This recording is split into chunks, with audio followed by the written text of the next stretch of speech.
So I have spent, it's taken me about an hour to tack the lace to the length of the ruffle. I've left the ends open so that I can finish off the lace edge as intended. I have also, it does mean that I've lost about a foot of the ruffle length, but I've done the math for it and I don't actually, it's still going to be about a ruffle factor of about 2.5 times. Which is less than I thought it was going to be. I thought it was going to be about 3, but there is the seam allowance in the ruffle as well, which has probably taken out some fabric too.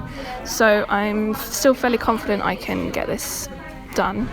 If I leave a little bit of a gap between the ruffle bits on the underside, but have the top of the box pleats touching, then it should look okay. It shouldn't be too much of a problem. The lace I am fairly confident about. The more I look at it, the more I like it along the ruffle. I'm not gonna sew it on permanently just in case I change my mind, but I think I will actually do that. I think I'm going to do 2 rows of stitching as well, just to make sure it's secure. I also spent a lot of this morning marking out the hem like seam allowance for the ruffle as well, just because some of the strips are slightly wider than others, and I wanted to make sure that everything was very even, and it would also give me a basis to lay the lace onto so that I could have it even along the whole strip. I did run out of my cotton tacking thread though, which is really, really annoying, so I've used just like sort of a navy blue polyester thread that matches the fabric itself, which is both good and bad. It's good because when I'm sewing, it means that if I can't pick out all of it, then it's not going to be massively noticeable, but also bad because it doesn't break as easily, so if I do stitch over it, it's going to be harder to remove later.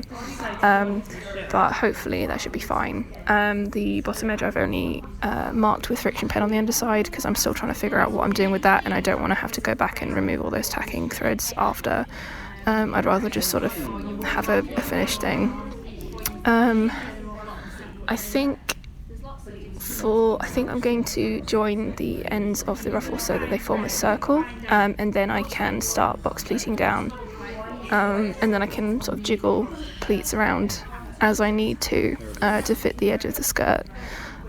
So hopefully it should work out okay.